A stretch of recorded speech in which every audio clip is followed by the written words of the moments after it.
La journée a commencé tôt pour Emmanuel Macron et Theresa May.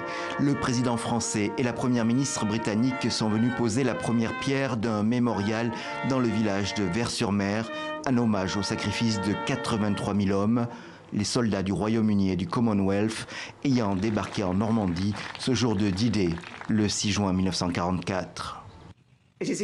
Il est extrêmement émouvant de se retrouver ici, aujourd'hui, de regarder par-dessus les plages où eut lieu l'une des plus importantes batailles pour la liberté de toute l'histoire.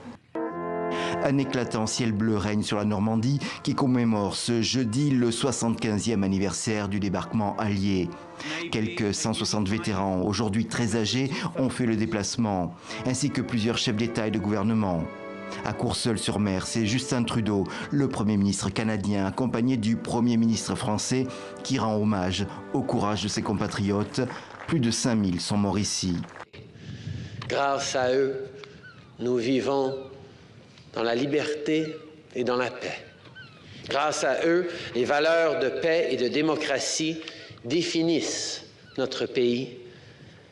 Mais l'héritage qu'ils nous ont légué s'étend bien au-delà de nos frontières.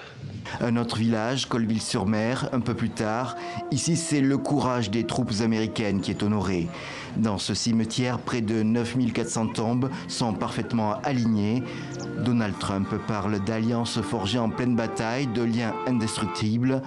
Emmanuel Macron loue une Amérique qui n'est jamais aussi grande que lorsqu'elle se bat pour la liberté des autres. La solennité du moment semble faire merveille. En Normandie, ce jeudi, il n'était plus question des divergences croissantes entre les États-Unis et l'Europe. À l'heure du déjeuner, Donald Trump parlait même de relations exceptionnelles avec le président français.